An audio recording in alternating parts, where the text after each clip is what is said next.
서클의 가치와 철학, 그리고 존중과 돌봄으로 회복과 성장을 위한 교육을 꿈꾸는 공간에 오신 것을 환영합니다. 오늘도 공동체가 새로워지는 회복적 생활교육을 만나다라는 박수경 선생님이 쓰신 책을 읽어드리도록 하겠습니다. 오늘은 1장의 4, 폭력을 부르는 감정, 수치심이라는 부분과 2장의 2장의 첫 번째 파트인 처벌이 아닌 자발적 책임으로 라는 부분을 읽어드리도록 하겠습니다. 먼저 폭력을 부르는 감정, 수치심입니다. 사람들은 수치심 때문에 참을 수 없이 고통스러울 때 자기 안에 있는 수치심을 남한테 떠넘기면서 수치심에서 벗어나려고 혹은 참을 수 없이 고통스러운 수치심을 아예 처음부터 피하려고 폭력을 휘두른다. 사람들이 남을 해치는 이유는 더 약하고 수치심을 느껴야 하는 것은 내가 아니라 남임을 증명하려는 마음에서다. 제임스 길리건. 수치심이 지닌 위력. 학교의 선도 조치에도 준모는 자신의 행동을 진정으로 반성하거나 돌이키려는 노력을 보이지 않았다. 한 번은 준모가 한 남학생을 주먹으로 때린 일이 발생했는데 자신을 보고 비웃었기 때문이라고 했다. 정작 상대 학생은 준모가 무서워서 눈도 쳐다보지 못했는데 말이다. 준모의 피해의식은 커져갔고 자주 분노를 표현했다.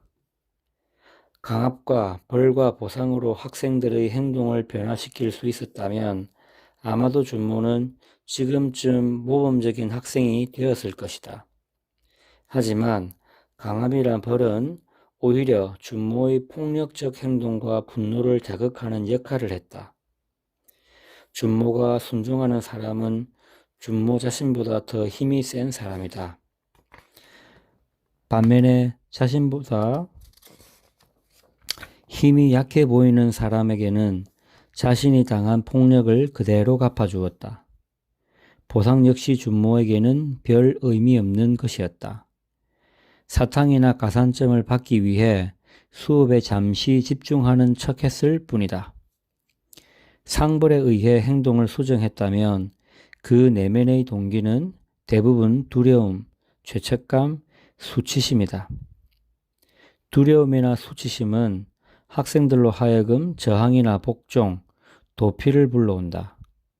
결과적으로 교사와 학생 사이의 관계가 단절되어 서로에 대한 존중이나 협력, 자발적 책임을 이끌어내지 못한다.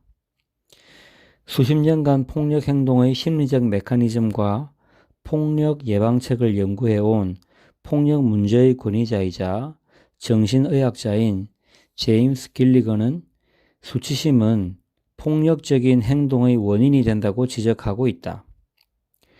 수치심에서 벗어나려고 폭력을 저지르는데 결국 수치심은 관계의 단절을 가져와 친사회적 행동으로부터 멀어지게 하는 것이라고 말한다.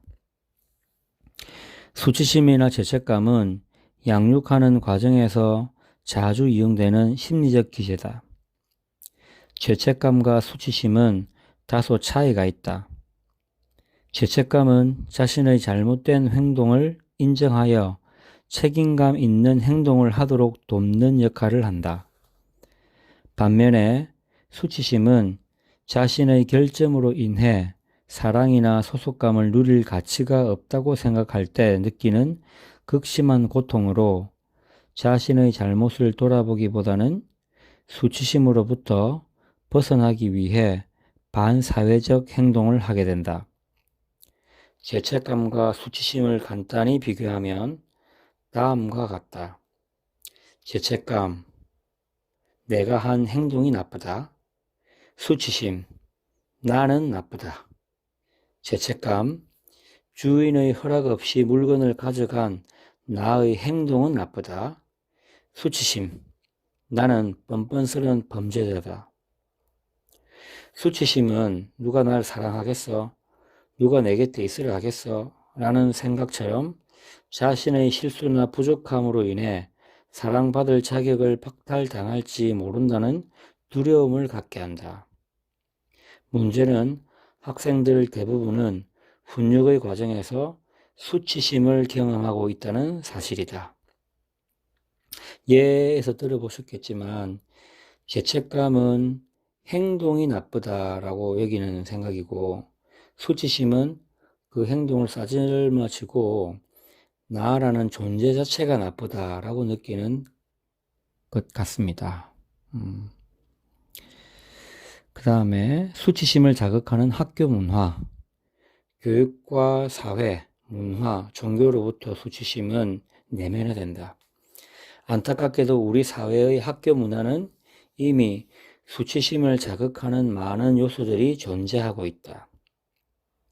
완벽주의 문화, 무언가 부족해. 학교에서는 100점이 기준이다. 점수가 안 좋으면 실패자가 된다. 공부도 못하는 것이, 이런 꼴을 당하지 않으려면 수많은 노력을 기울여야 하는데 결과가 아무리 좋아도 늘 부족해를 경험하게 한다. 시험 점수가 좋지 않은 아이들은 학교에 오면서부터 수치심을 느낀다. 무한 경쟁의 학교 구조로 인해 성적이 좋은 학생조차 항상 난 부족해에 시달려서 학생들은 노력한 만큼의 결과가 아니라 노력한 것 그 이상의 것, 완벽함을 추구하게 된다. 누구도 이만하면 됐어를 외치지 못하고 늘 결핍감에 시달린다. 문제는 아이들의 수치심은 학교 제도의 결함에 따른 것이라는 데 있다. 학교에서 실패한 아이는 깊은 곳에 수치심을 묻어두고 또 다른 치명적인 수치심을 내면화한다.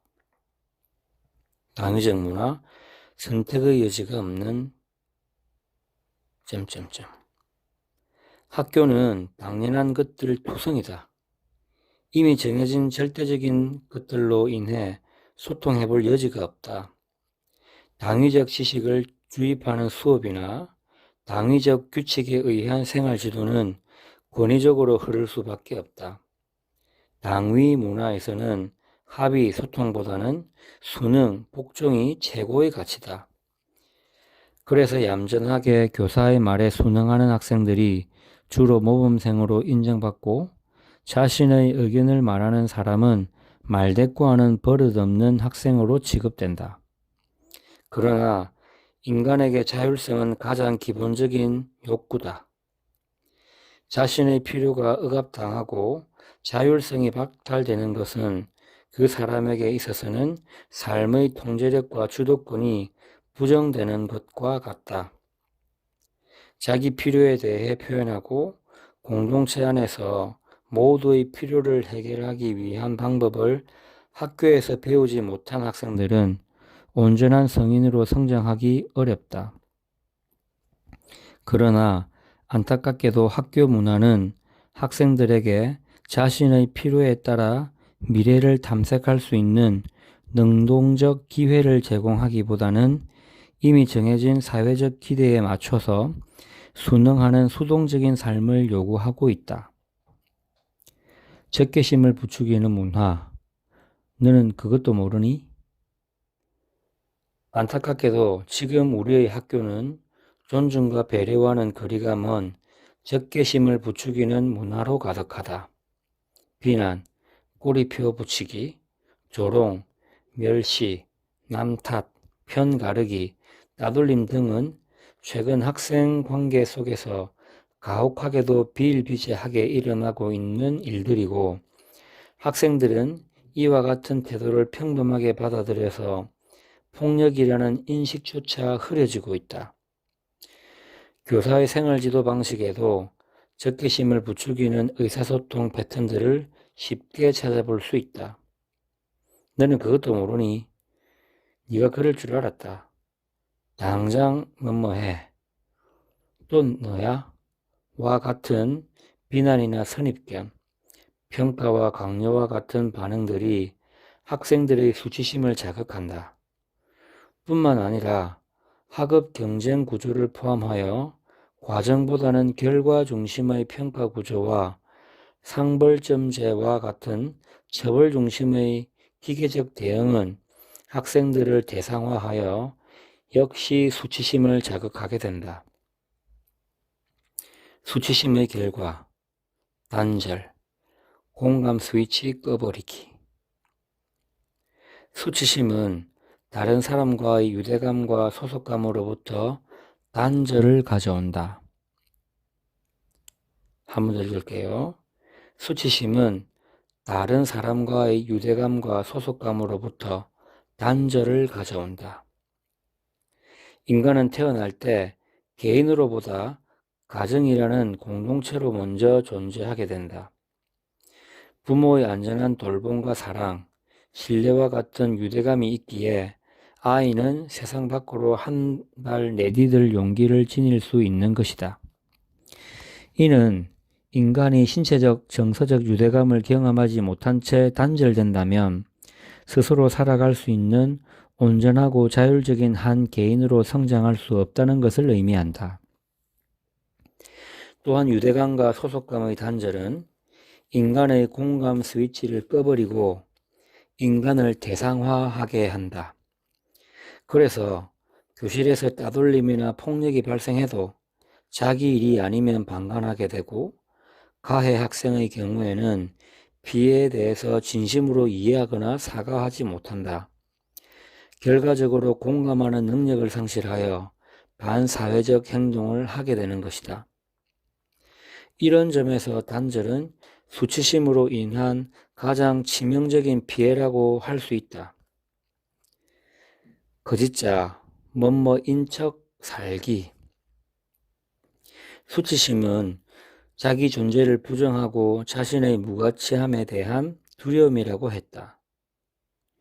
수치심에 묶인 사람은 자기 자신을 좋아하지 않기 때문에 다른 사람으로 위장하게 되는데, 주로 부모와 교사나 사회가 요구하는 사람으로 뭐뭐인 척 살아가게 된다. 센 척, 아는 척, 잘난 척, 아닌 척 등등의 수많은 거짓자로 살아가는 것이다. 뭐뭐인 척 살기는 자기 자신을 잃고 다른 사람으로 살아가므로 자신과의 단절을 의미한다. 자기 주관보다는 또래의 유행이나 외모를 따르려는 행동, 기계적으로 공부하는 것, 진로 결정에 있어서 자신의 욕구보다 부모나 사회적 기대를 쫓는 것 등이 그러하다. 이렇게 자신과의 단절된 삶이 지속된다면 삶은 공허해지고 피폐해진다. 반사회적 행동, 수치심 전가하기. 수치심은 친사회적 행동으로부터 멀어지게 한다. 2014년 3월 교육부에서 발표한 학교폭력 실태조사에 따르면 가해자 중 24.4%가 피해 경험이 있는 것으로 조사되었다. 이와 같이 수치를 당한 경험이 있는 사람은 다른 사람에게 그대로 수치를 전가한다고 볼 수 있다. 또한 수치심은 타인뿐 아니라 자신을 향하기도 하는데, 자기 비난, 자기 분열, 완벽주의, 중독, 자살 등 자신에게 가학적인 행동을 하게 한다. 수치심과 안녕하기. 수치심은 무엇보다 자기 성찰을 불러오지 못한다. 학생들의 잘못에 대해 처벌을 하는 가장 중요한 목적은 학생으로 하여금 자신의 잘못을 깨닫고 잘못된 행동을 반복하지 않도록 하기 위해서인데 말이다. 그렇다면 무엇이 자기 성찰을 이끌어 오는가? 브레네 브라운은 공감은 수치심의 강력한 해독제다라고 말한다. 수치심으로 인해 인간은 두려움과 비난과 단절감을 겪는 반면에 공감은 용기와 자비, 유대감과 자기 성찰을 이끌어낸다. 유튜브에 브레네 브라운을 쳐서 한번 꼭 영상을 한번 보셨으면 좋겠다라는 바람이 있습니다. 계속 읽겠습니다. 학교 현장에서 교사는 수치심과 공감에 대한 이해를 바탕으로 학생들의 문제 행동을 다룰 필요가 있다. 학생들의 수치심을 어떻게 관리할 수 있을까? 어떻게 학생들로 하여금 공감을 통해 자기 성찰을 이끌어낼 수 있을까? 이렇게 해서 1장 한계에 부딪힌 생활지도 부분은 다 읽었습니다. 그리고 바로 2장의 1까지 읽어드리도록 할게요. 2장은 아이들을 마음으로 만날 수 있을까? 입니다. 먼저 1. 처벌이 아닌 자발적 책임으로. 회복적 생활에서 가장 중요한 것 중에 하나입니다. 책임인데 강제적 책임이 아니라 자발적 책임. 많은 경우 공감은 연민과 동정의 마음을 키워주고 올바른 선택을 하도록 동기를 부여해준다. 로레인 스투츠만 암스투츠. 우리가 겪고 있는 교육 고통은 한마디로 단절의 고통이다. 자신의 내면과 분리된 삶을 살고 있는 교사와 학생, 동료나 사제 사이의 관계 단절, 교육적 가치와 단절된 채 경제적 가치에 지배당한 교육. 이로 인해 교육은 왜곡되고 학교 현장은 붕괴되고 있다. 단절의 고통에서 벗어나는 해법은 연결이다. 연결이란 분리되지 않는 온전함이다. 내면과 외면이 분리되지 않는 삶을 사는 개인은 삶의 의미를 발견하고 생기 있게 살아갈 수 있다. 친구와 갖는 유대감과 공동체에서 느끼는 소속감은 인간에게 안전함과 평화를 가져다 준다. 경쟁과 효율성, 통제와 결과 중심의 교육은 위계 구조를 낳지만 협력과 배려, 존중과 과정 중심은 우리를 평화로운 공동체로 이끈다. 인간의 삶은 연결되어 있다. 생명이 본래 연결되어 있기 때문이다. 이러한 의미에서 교육의 역할은 연결이다. 지식이 삶과 연결되어 각기 다른 개인들이 서로의 삶을 공감하며 친구가 되고 개별적 존재들이 모여 공동체로 성장하도록 하는 것, 그것이 바로 교육의 역할이라는 생각이 든다. 이 대목을 읽으니까 경남에서 교육적 시도를 하고 있는 것 중에 하나가 이음교실이라는 게 있어요. 이 이음이 바로 연결교실이라고도 할 수 있는데 이것의 시작은 그 수업에서 수업 방해 학생들에 대해서 어떻게 수업 장면에 자연스럽게 수업 장면으로 들어오게 할 것인가, 교사와 학생을 연결하고 학생과 학생을 연결하는 그런 것에 대한 고민, 수업 방해라고 하는 주제를 들고 이런 테마로 이렇게 어떤 교육 활동을 하고 있는데 앞으로 어떻게 되어갈지 저도 기대가 되기도 하고 궁금하기도 합니다.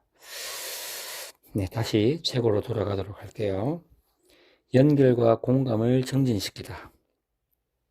단절의 해법이 연결이라면 이를 위해 우리는 무엇을 할 수 있을까? 다음과 같은 질문을 적용해 볼 필요가 있다. 연결을 방해하는 것은 무엇인가? 연결에 도움이 되는 것은 무엇인가? 연결을 위해 우리는 무엇을 할 수 있는가? 생활지도 면에서 볼 때 연결을 방해하는 것은 권위적, 통제적 생활지도 방식이 수치심을 자극하여 단절을 불러온 데 있다고 본다. 연결에 도움이 되는 것은 공감이다. 공감이란 다른 사람이 경험하고 있는 것을 존중하는 마음으로 이해하는 것이며, 브레네 브라운은 공감을 얻으면 수치심에서 벗어날 수 있다고 했다. 공감, 용기, 자비를 통해 우리는 단절에서 벗어나 진정한 연결로 나아갈 수 있다고 말한다. 이 부분은 브레네 브라운이 쓰고 서현정 온 김에 나는 왜 내 편이 아닌가 라는 책에 있다고 합니다. 공감은 자신과 타인을 돌보며 친사회적 행동을 할 수 있도록 돕는다. 이런 의미에서 학교 현장에서의 생활지도 방향은 학교 구성원 사이의 연결과 공감을 증진시키는 것이 되어야 한다. 그렇다면 어떻게 학교 구성원 사이의 연결과 공감을 증진시킬 수 있을까? 단절의 고통을 극복하고 연결과 공감을 증진시킬 수 있는 대안으로 나는 회복적 생활교육을 제안한다. 회복적이란 말과 생활교육은 모두 우리에게 익숙한 표현은 아니다. 회복적 생활교육 개념은 생활지도에서 생활교육으로 관점의 확대를, 권위적 통제적 접근에서 회복적 접근으로 관점의 전환을 요구한다. 생활지도에서 생활교육으로 관점의 확대. 생활지도라는 말은 학교 현장에서 훈육과 생활지도의 개념을 뒤섞어 사용하고 있는데 학생 생활을 규제하고 통제하는 데 주목적이 있다. 즉, 바람직하지 못하다고 판단되는 행동을 차단하고 예방하기 위해 학생들의 행동을 어떻게 통제할 것인가에 대한 것이다. 그리하여 지금껏 잘못에 대해서는 처벌 중심으로, 긍정적인 행동에 대해서는 보상 중심으로 이루어져 왔다. 그리고 이러한 처벌과 보상은 힘과 권위를 지닌 교사를 전제로 한다. 결국 생활 지도의 개념은 잘못한 행동에 대해 교사의 권위에 의존한 처벌과 통제 중심의 의미를 지녀온 것이다. 반면 생활교육은 잘못한 행동에 대한 것뿐 아니라 학생들의 전반적인 생활에 대한 교육적 접근을 의미한다. 학교라는 공동체 속에서 존엄한 개인들이 서로 존중하고 협력하면서 공동체를 세워나가는 능력을 키우는 교육 과정인 것이다. 이는 이전의 생활 지도보다 훨씬 폭넓은 개념이다. 생활교육과 수업은 분리되어 있지 않다. 수업을 개인이 공동체 안에서 상호 존중과 협력을 통해 배움을 익히고 확산하는 과정으로 보기 때문에 수업도 생활교육의 중요한 한 영역으로 인식한다. 학교 공동체가 연결과 공감을 증진시키기 위해서는 통제의 관점인 생활지도에서 벗어나는 것이 중요하다고 본다. 학생들이 잘못된 행동 수정에 집중하기보다는 학생들로부터 어떻게 협력과 존중을 이끌어낼 것인지에 집중하는 것이 결과적으로 우리가 진정으로 원하는 교육적 성과를 얻을 수 있는 길이다. 나는 이러한 접근을 에크하르트 톨레가 언급한 어둠과 싸우는 대신 빛을 들여오기라고 표현하고 싶다. 이는 단절과 대결하기보다는 연결하기에, 수치심 자극보다는 공감에 초점을 두려는 것이다. 저는 이 어둠을 흔히 말하는 갈등 또는 문제상황이라고 좀 보면 좋을 것 같고, 빛은 긍정성으로 저는 좀 보고 있습니다. 에크하르트 톨레가 말한 말이 어둠과 싸우는 대신에 빛을 들여오기. 비폭력 평화물결 대표이신 박승용 대표님은 화분에 잡초를 뽑거나 제초제를 뿌리는 대신에 꽃에 물을 주고 꽃을 더 아끼고 가꾸는 행위에 집중하는 것이 더 좋다라는 말을 하셨던 기억이, 이 부분을 읽으면서 다시 한번 생각이 나는 대목입니다. 다시 책으로 돌아가겠습니다. 공동체성을 강화하는 생활교육. 기존의 생활 지도가 권위를 전제로 한 처벌과 통제 중심이라면 회복적 생활교육은 공간과 연결을 통한 관계와 공동체성 강화가 중심이다. 회복적 생활교육이란 첫째, 회복적 정의의 교육적 접근이다. 회복적 정의는 응보적 사법의 한계에 대한 대안으로서 사법부에서 시작되었다. 응보적 사법이 가해자의 처벌에 집중하는 것에 비해서 회복적 정의는 실질적인 피해의 회복에 초점을 둔다. 회복적 정의운동은 1974년 캐나다 온타리오주의 작은 마을 엘마이라에서 시작된 가해자 피해자 대화가 계기가 되어 사법적인 대안으로 제시되었으나 지금은 삶의 철학과 패러다임으로 이해되고 있으며 회복적 실천 또는 회복적 생활교육으로 발전하고 있다. 이처럼 회복적 생활교육이란 회복적 정의운동이 교육 분야로 확장된 것이다. 최근에 회복적 생활교육을 좀 더 넘어서 회복적 교육이라는 이름으로 책이 나오기도 했습니다. 다음에 기회가 되면 이 책도 한번 읽어봤으면 하는 바람은 있습니다. 회복적 정의는 응보적 정의 개념과 구별되는 정의에 대한 새로운 패러다임이다.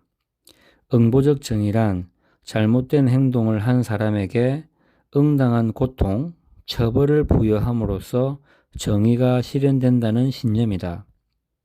이에 비해 회복적 정의는 처벌이 아니라 발생한 피해가 당사자와 공동체 구성원의 참여를 통해 회복되었을 때 정의가 이루어진다는 신념이다.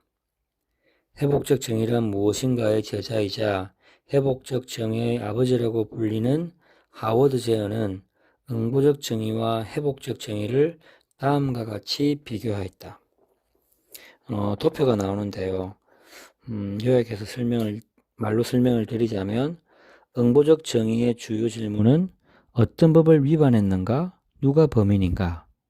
우리 사투리 말로 누구? 어떤 놈이고? 이런 말로 대신할 수도 있겠죠. 어떤 처벌이 합당한가? 이게 주요 질문이고 특징은 범죄는 국가와 법에 대한 침해다. 핵심 초점은 가해자가 합당한 처벌을 받는 것, 가해자의 초점을 두고 있는 것이 응보적 정의의 관점이라는 거고요. 회복적 정의의 주요 질문은 어떤 피해가 발생했는가? 누가 책임을 져야 하는가? 피해자의 요구는 무엇인가? 그 특징은 범죄는 사람과 관계에 대한 침해다. 다시요. 범죄는 사람과 관계에 대한 침해다 하는 것이 이런 관점을 가진 것이 회복적 정의이고 핵심 초점은 피해를 회복하기 위한 피해자의 요구와 가해자의 자발적 책임, 공동체의 참여라고 되어 있습니다. 다시요. 회복적 정의의 초점은 피해자의 요구, 피해자 회복을 위한, 그 다음에 가해자의 자발적인 책임, 그리고 가해자, 피해자 외에 공동체의 참여까지도 핵심 초점으로 두고 있습니다. 회복적 정의 실천가인 한국평화교육훈련은 이재영 원장의 말에 따르면 회복적 정의는 피해의 회복, 자발적 책임의 회복, 관계의 회복, 공동체의 회복, 정의의 회복을 목적으로 한다. 이재영 원장님께서는 경남교육청과 한국평화교육훈련원이 서로 MOU를 맺고 아주 다양한 교육적 노력들을 하고 있고 원장님께서는 학교나 교사단체를 대상으로 많은 강의를 하고 계십니다. 그리고 유튜브 채널에 회복적 정의 이렇게 쳐보시면 아주 훌륭한 영상 자료들도 많이 올라와 있으니까 참조하시면 좋겠습니다. 둘째, 통제 중심이 아닌 존중과 자발적 책임, 공동체의 참여와 협력을 목적으로 한다. 응보적 신념에 기반한 생활 지도는 통제와 응당한 처벌에 초점을 두기 때문에 권위를 중요시하게 되고 위계적 구조를 낳는다. 그에 비해 회복적 생활교육은 존중과 자발적 책임, 공동체 참여와 협력과 같은 내면의 힘을 키우는 데 초점을 두기 때문에 결과적으로 힘을 공유하는 평등한 조직 구조를 강조하게 된다. 회복적 생활교육은 무엇보다 교육에 초점이 있기 때문에 조금 더 그 회복적 정의가 활용되거나 접근하는데 조금 더 유리한 느낌이 저한테는 있습니다. 셋째, 관계성 향상을 통한 평화로운 공동체를 세우는 과정이다. 회복적 생활교육은 한마디로 관계성 향상을 통한 평화로운 공동체 세우기다. 한 번 더요. 회복적 생활교육은 한마디로 관계성 향상을 통한 평화로운 공동체 세우기다. 권위적이고 처벌 중심의 생활 지도에서 잘못은 규칙을 어긴 것이다. 규칙을 어긴 것에 대한 응당한 대가로 처벌을 통해 부정적인 행동을 억제하고자 한다. 반면에 회복적 생활교육에서 다루려는 것은 규칙을 어긴 것으로 인한 관계성 훼손이다. 규칙은 개인과 공동체의 복지를 위한 수단인 것이지 규칙 자체가 목적은 아니다. 부정적 행동에 대한 처벌에 집중하기보다는 발생한 피해의 실질적인 회복을 위한 새로운 가능성에 초점을 둔다. 이 관점 전환, 갈등도 해결이 아니고 갈등 전환이라는 입장을 많이 강조하는 것도 이거와 좀 많은 관계가 있습니다. 그리고 피해를 회복하는 과정은 곧 개인과 공동체가 성장하는 계기가 된다. 성장하는 계기가 된다. 이 부분이 참 저한테는 매력적으로 다가왔습니다. 이처럼 회복적 생활교육의 핵심은 관계성과 공동체성이며 안전한 관계 그물망을 만들어 평화로운 공동체를 세우는 것을 목적으로 한다. 학교 현장에서 단절이 아닌 연결이라는 과제를 어떻게 수행할 수 있을까? 이를 위해 회복적 생활교육이 전제하고 있는 철학과 실천 원칙을 이해하는 것은 중요하다. 다음에 제시되는 철학과 원칙들은 미지의 여행 속에서 길을 잃지 않고 회복적 생활교육을 탐색해 나갈 수 있는 나침반의 역할을 할 것이다. 여기까지 읽도록 할게요. 들으면 들을수록 깊어지고 나누면 나눌수록 풍요로워지는 회복과 성장을 위한 교육을 꿈꾸는 비스타리였습니다. 오늘도 행운과 행복 가득한 하루이길 소망합니다.